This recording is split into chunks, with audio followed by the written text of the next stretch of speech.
I'm going to talk today about my process and my inspiration specifically, and talk about the latest series that I made, which is opening tomorrow night at the Da Vinci Art Alliance. So when I was 8 years old, I knew I wanted to be an artist. And I was an art major in high school, and I went to Saturday classes with the school art league. And then when I was older, I went to the museum school, which is now University of the Arts, on Saturdays. And I always knew I wanted to be an artist. I did a lot of painting and sketching. And then when I went to go to college, this was in the early 60s, my parents said, you can't go to art school. There's hippies, there's drugs. This is not for you. You are going to go to regular college. So I went to Temple, and I took whatever art classes were offered at the main campus, because Tyler at the time was in Elkins Park. But some of the professors came to the main campus and taught. So I took whatever they offered, which was only about 4 courses, but those were my electives. And then I lived in Center City. I went to the Fleischer Art Memorial, which was free at the time. And I took sculpting, and I took, all different kinds of things. Fast forward to I get married and I move out to Wynwood, and I join the Mainline Art Center, and I end up also taking photography and sculpting and jewelry making and various different things until the early 90s, when I took printmaking. And I fell in love with the press, and I fell in love with printmaking, and that's what I've been doing ever since. So I had a number of wonderful teachers, and one of them was Francine Shore, who suggested that I go also to the mixed media class that she was giving. And so that was really when I realized that I could combine my printmaking and mixed media, and my options exponentially grew. I could do so many different things, because with mixed media, the downside is you never throw anything out because you might be able to use it. So I have tons of stuff all over my studio. But the upside is that you can do lots of fun things and create all different kinds of images. Francine Shore went on trips, and she took a group to San Miguel de Allende in Mexico.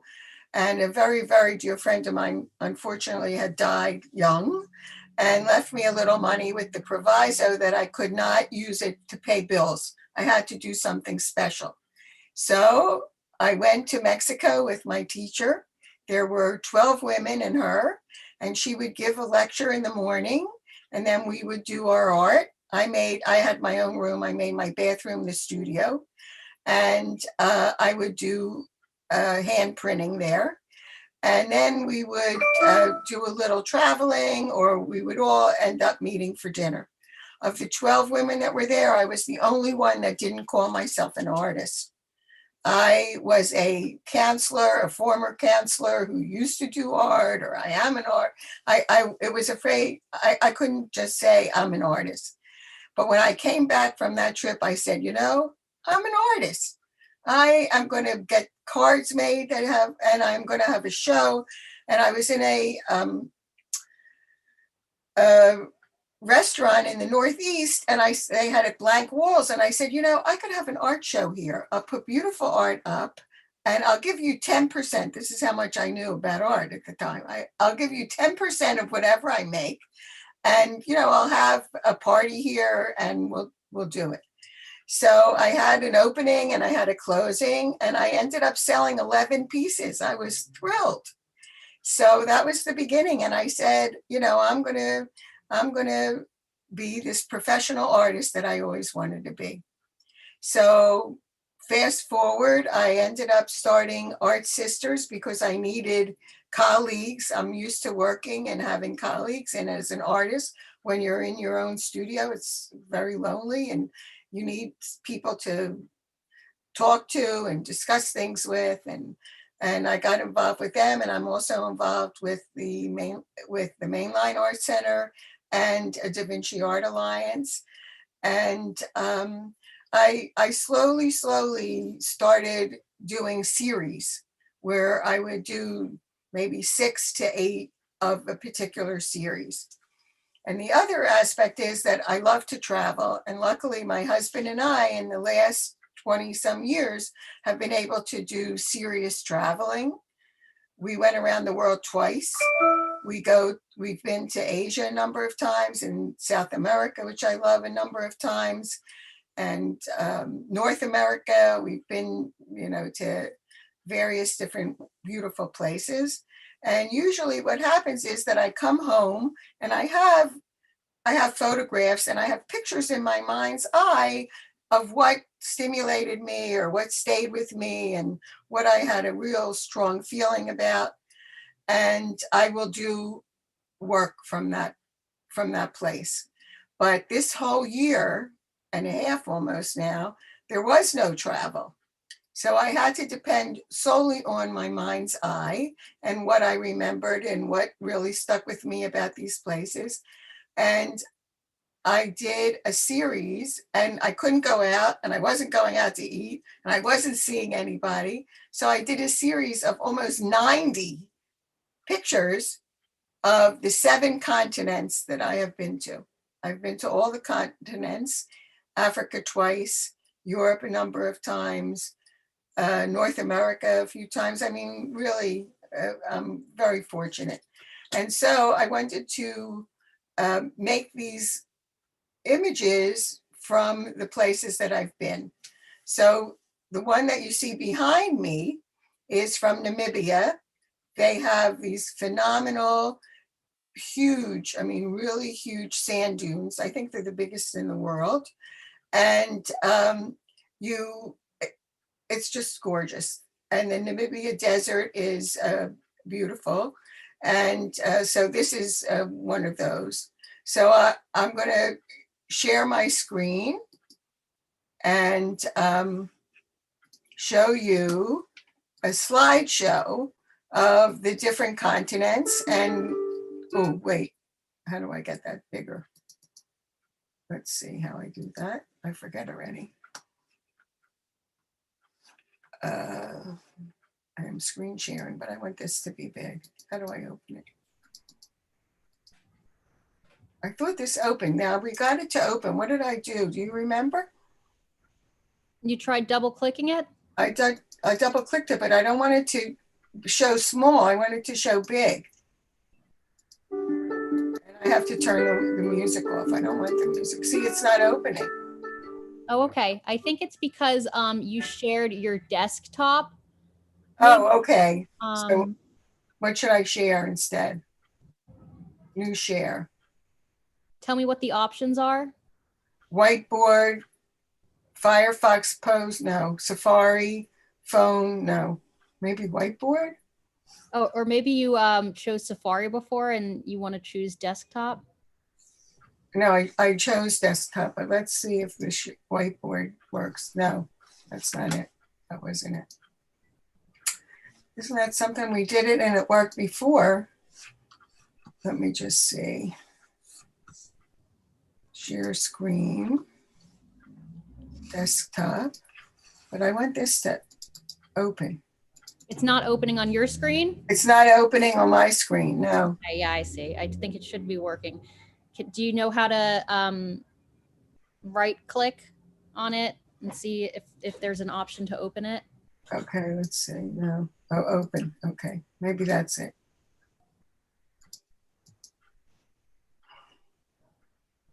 Oh, I think I did open with QuickTime Player. There you go. Thank you. All right. Thank you. It just takes, a couple tries, different things. I'm glad it worked. And then if you want to make it, do you want to make it bigger, Linda? You okay. Can maximize it in the left-hand corner of the top left-hand corner. I don't want the music. top left-hand corner. Oh, Green. which one? Yeah. The green one? Okay, Mhm. there you go. Okay, great. All right. Let's Okay, start. so this is from Morocco and Marrakesh, where and this is from the Atlas Mountains in Morocco, which we went through, which are very exciting. And I made the paper out of the tiles, the small tiles that they had that I bought. You can see, like, here's one. Oh, you can't see, there it is a little. And I just multiplied them and made it into a paper, and then I could tear the paper and make it look like this. Okay, so now we're going to take this down. Those were the ones from Africa. How do I get it smaller? Oh, wait. I'm screen sharing. I don't know how to get this off of here. Stop sharing. I guess I could do that. Okay, now I'll go back to screen share and use this one. Open with Quick Player.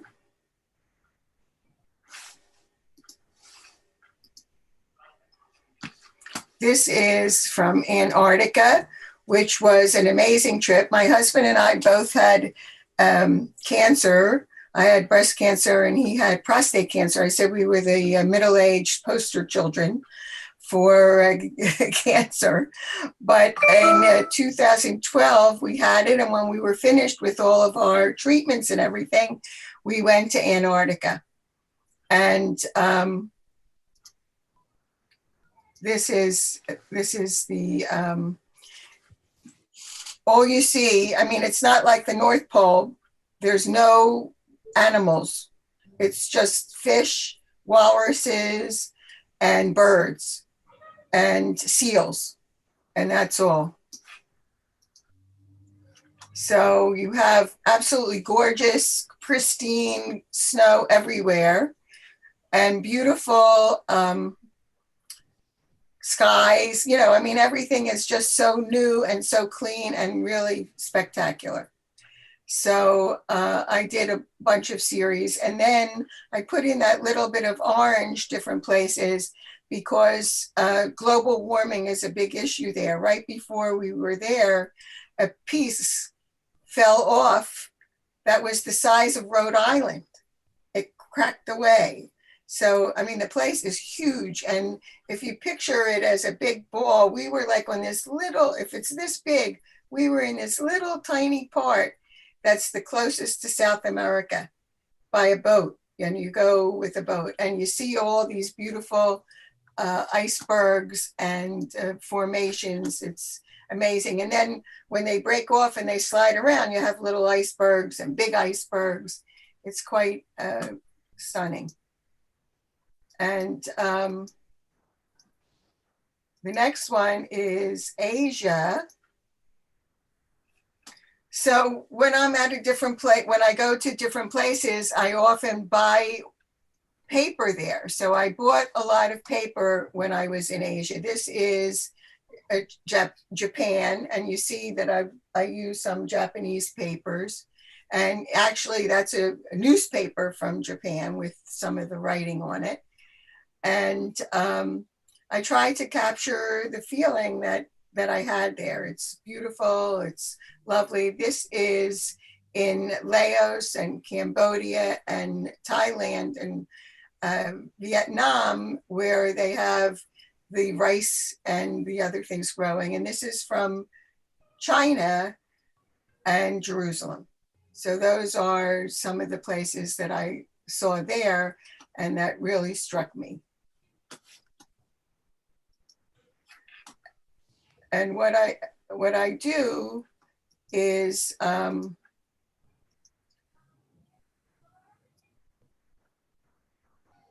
let's see if did I do it right? No. Okay, why don't know why I QuickTime Player. That's it. Okay. This is from Australia. Australia is huge, and we actually went there twice. Once we went to the East Coast, and did a lot there and went into the middle a little bit. And then we went another time to the West Coast and along the southern coast. So it's quite a beautiful place. This is Ayers Rock that we went to at early in the morning. This is the Olgas, they're called. The middle of the country is pretty flat, but there are mountains and formations, you know, in some parts, and the ocean is right there. It's beautiful. It's a beautiful place. And I try to get some different textures in with the paper. The next one is Europe. So I'm getting good at this, but not good enough. Let's see.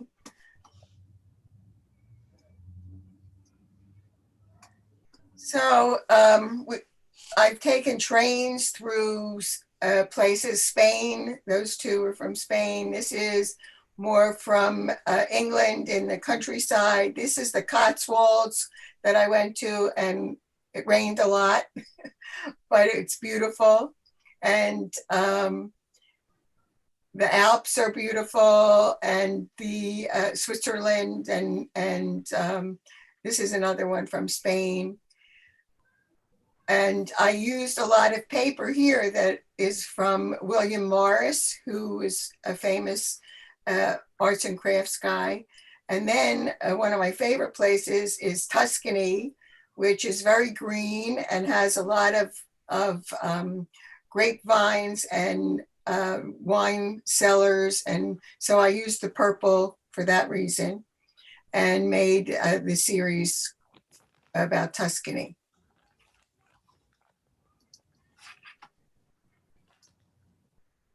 And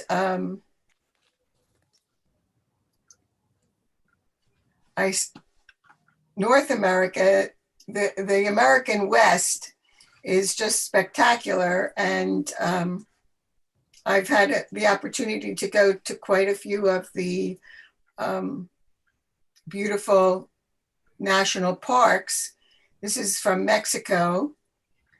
The others were from the national parks. And they're just, you know, thrilling to see. And even driving from one to the other, you see beautiful scenery. So it's in Wyoming and Utah and New Mexico. They're just beautiful places. And this was in Albuquerque, I think is how she pronounces, or you pronounce it. It's near where Georgia O'Keeffe lives. So I went to her house and saw, you know, some of her work, and there's a museum for her. This is from Alaska. This is from the Midwest. Different times of day and different weather. You're not guaranteed good weather, but it's still beautiful when you go. And the last one is from South America. Wait a second. How did I do this? I'll open with.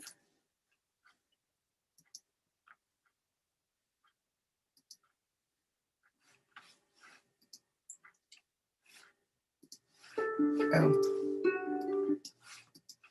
So South America has the Andes, which I think is the biggest chain or the longest chain of mountains. And also we've been to Patagonia a number of times, where you have glaciers, you have clear water, you have beautiful skies. You see more stars than you ever see here because there's less pollution. And it's just beautiful. The Atacama Desert in the north, and here you see some of the glaciers and the beautiful mountains and hills and plains and everything. I mean, it's just really beautiful. And what I love about traveling there is that it's similar time zones. So you go far and you see magnificent things, but because you're going vertically, it's in the same time zone. When you go east or west, it takes you a while to adjust. But here, it could be an hour difference, maybe 2 at the most, depending on where you go. So those are the 7 continents. And then, because of the way my house is configured, I just made a little slideshow to show you my actual studio, which I couldn't figure out how to do. Well, this is it when I'm in the process. You can see how sloppy it is because I have all the paper out. I have tons of paper. And what I do is I get some of my inspiration from the materials that I have. I use, I say, oh, this reminds me of when I was in the Andes, or this reminds me of here, or I bought this paper here and I use it. I have paper from many of the different places. If I could find paper, I bought it. And that's my studio. So I'd be happy to answer any questions that anybody has about this. The opening tomorrow night is from 5 to 8. And you have to make an appointment and wear a mask. And it'll be there until the 30th. And I am having an opening virtually on Wednesday, the 19th at 6 o'clock. So if you go to DaVinciArtAlliance.org, you'll be able to sign up. Yes, and I put the link in the chat so everyone Thank can you. click on that. And I just saw that somebody had a question, my materials and process, yes.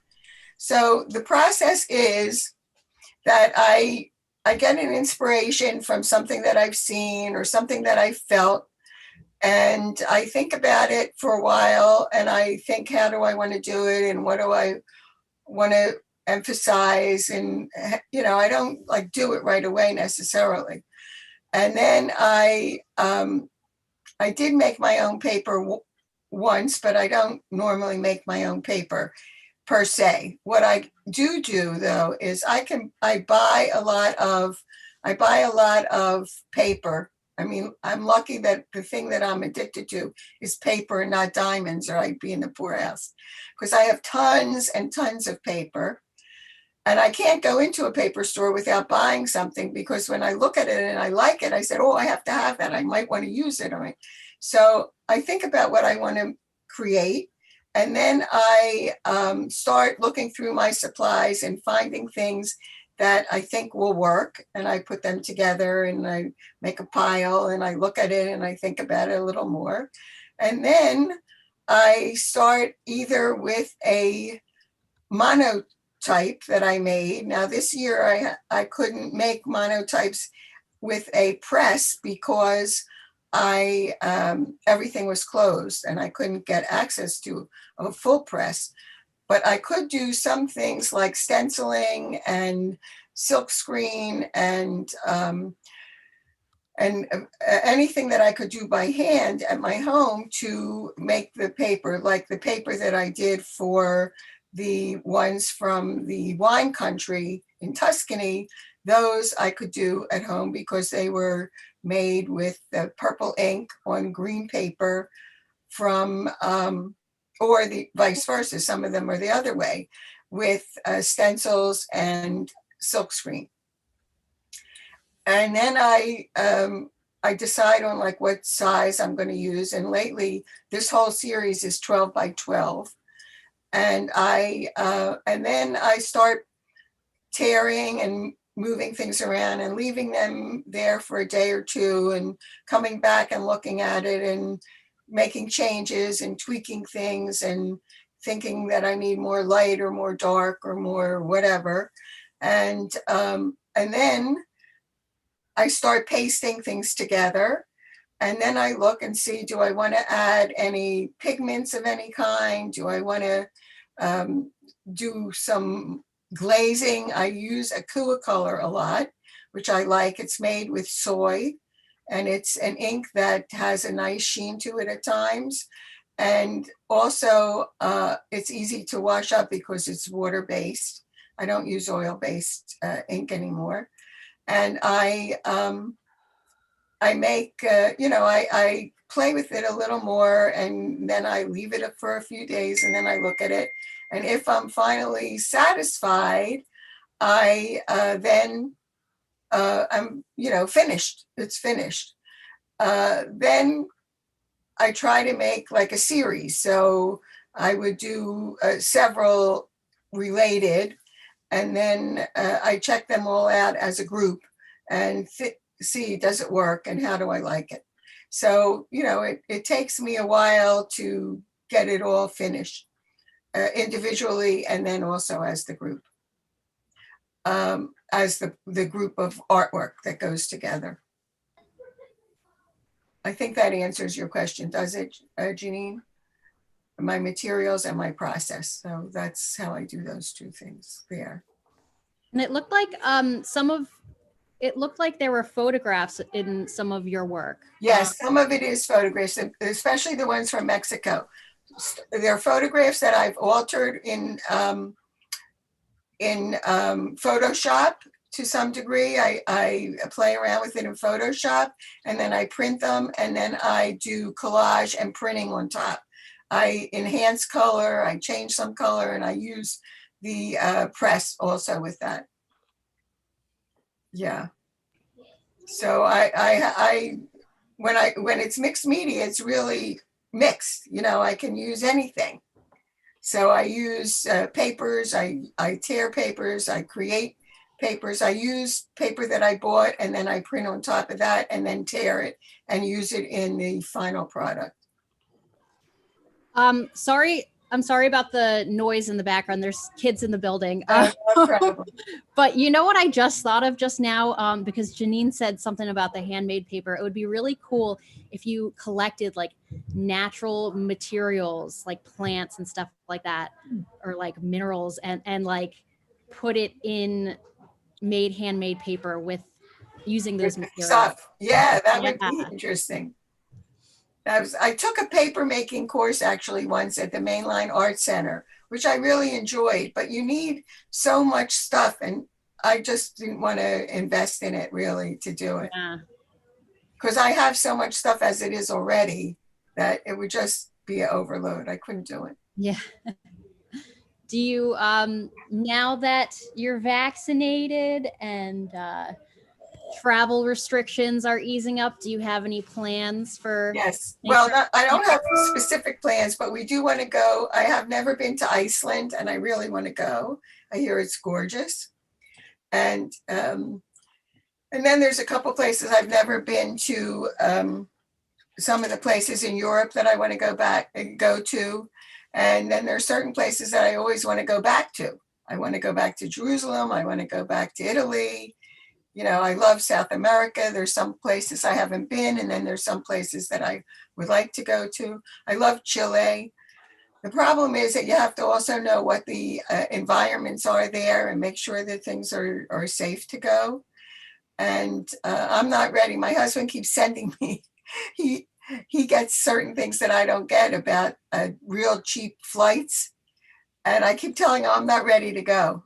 I think it's a little too soon. And I'm not even ready to sign up to go somewhere like in the fall or in the winter, because I think one of the things is that you don't really know how things are going to change. They can change so fast that I want to wait until I feel confident about the travel. But the first time we went around the world, my husband retired way before I did. He was like 55 in 2 days. He could retire at 55, and he had been thinking about it for years. So I took a sabbatical. I worked for the Philadelphia school system at the time. So I took a 6-month sabbatical, and we went around the world for 3 months. And we keep kosher. So I took one giant suitcase of food and one giant suitcase of clothes and stuff. And we couldn't even do that today because it was so heavy that, it's you have to travel much lighter, and you can't have all the stuff that we took. We took a knife, we took a pot, we took 2 pots, and we took a heating like a coil, and we managed with rice and I think it was, I forget which brand, but it was some kind of thing in a vacuum packed like fish. And then I would buy fruits and vegetables. And if they had things that were kosher, I could buy it. But you couldn't even do that anymore. So, we have to, and I don't have the strength and energy. 2.5 weeks, 2.5 months. It was it was 3 months actually. We left October 19th and we came back January 19th. It was 92 days. And what year was that? That was 1998, 99. Okay. And then we've been traveling every year since then, one, sometimes two trips. The other time we went, so what happened was we were going to go to Australia and New Zealand. And then we were told, then I saw in the New Yorker that around the trip airfare was the same as going there and coming home. So I called a travel agent and they said, yes, if you keep going in the same direction, then, it's cheaper. So she said, tell me all the places you want to go and I'll see what I can do. So she mapped out this wonderful plan for us. And then the other time, so I went that way. And then the next time we went to the west of Australia and came back around the other way. So it's really, I love to travel. I always did. I remember when I was 8 years old, I had a map of the USA in my room. And I would look at it and I would count. I've been to Pennsylvania, New Jersey, New York, and then we went to Washington, D.C. So I was in Delaware and in Maryland and D.C. So I was up to 7. I was very excited. So luckily, we've been to about 37 countries. But there's plenty more to go to. I'm not finished. You say you said you always wanted to be an artist, but it's a good thing that you put in all of those years as a counselor and teacher, because that probably helped you afford to travel to all these places. Very true. Very true. I must say, yes. Someone asked another question. How did you make it through the trip to Australia? Tranquilizers? Yeah, I couldn't do that. Like, I'm so admiring. Well, I'll tell you, Australia was easy. It was English. The only problem was that they drive on the other side of the road. No, I mean the flight to Australia, was that like 20 hours straight, or did yeah, it's a long. It takes you a long time to get there. That must be a lot of movies and drinking, I guess. Right. See, I don't drink, so I couldn't numb myself. I'd have to like. Right, that's why you sort of have to be young, but it was an amazing trip. Australia felt like the 1950s to me. You go into a small town and they have a library and a store and a few other things and quiet. We were there at the holiday season because they have the opposite. So we went during our winter, but it was their summer, but it's Christmas. And everything is low key. They have like one red bow and they put it in the window, rather than everything being so commercialized. It was very calm. It's a very pleasant place. Yeah. But it's, it's in the middle of nowhere. I mean, you're not close to anything, so. Norman said, why don't they have any New York Times? I said, because they don't care. It's far away. They have their own Australian Times, I don't need the New York Times. I'm so happy you went to Tuscany. I just remember going to Tuscany when I was a young artist and falling in love with having my artist orgasm in like some like that in the yard of a convent in Italy. It was with Pratt. And, it's beautiful. I just fell in love with like this guy opened up, like I'm like painting a still life in Tuscany. It's like yeah, great, great. Yeah. Thanks. I mean, the world is a beautiful place. It really is. There's so many beautiful things to see. And just recently, a year and a half, 2 years ago, I was driving on the Pennsylvania Turnpike going to Reading. And all of a sudden I look and I see all these green, gorgeous hills. I said, I don't have to travel far to see beautiful things. Yeah. It was just magnificent. It just really struck me. There must have been like 20 different shades of green, all green. Oh, And wow. then I come up to a big sign and it says Green Hills. It's a little town there. They even named it after it. I Oh. did a series on that I because guess- it just really struck me how beautiful it was. Did you incorporate the phrase Green Hills? Like, Yes, it was called Green Hills. I had Green Hills 1, Green Hills 2, Green Hills Blue Hollywood, Sky, Green Green Hills Green yeah, Sky. Green Hills. It was magnificent. Does anyone have any more questions for Linda? I hope you'll stop by Da Vinci and Yes. if you're an artist, as I see some of you are, because I recognize you, you can come and join. It's a wonderful organization. You get a chance to show your work and you get a chance to have a community of artists, which is nice. And, you know, they do a book club and all different kinds of things. It's So Linda, that's right across the street from Fleischer, right? Yes, it's exactly across Da the Vinci street. Art Alliance. Okay. Yeah. I think my mom actually she showed her work there like years and years ago. So I think I've been there once. What's her name? A long time ago. Her name is Lucy Russo. She's an artist. She's also an art teacher in the school district. So yeah. Well, Yeah, awesome. so- Yeah, I'm gonna try and stop by. And for Good. those I hope so, who yeah. live out of town, I guess there's the virtual opening too, right? Yes, the virtual opening is on Wednesday, the 19th at 6 o'clock. And what they do a wonderful job. That's one of the things we really did a really fabulous job of making things virtual. We have a virtual show. Brian Gersh is our art coordinator, and he does everything with the art, and he takes a picture of everything. And then he and I will be live on the virtual to discuss things and answer questions. And, you know, you'll see the work hanging. Now I trust him because I know if I were doing it myself, I would put up too many of them. 90 is quite a bit. So he's going to select and make it, you know, look like it should rather than be overdone with too many art pieces. I don't trust myself. I trust him. Well, thank you so interesting to much, see. Linda. Thank you. This was a pleasure. It was Yes. really a pleasure. And we will see you in 2 weeks for the next artist talk. Thank you everyone so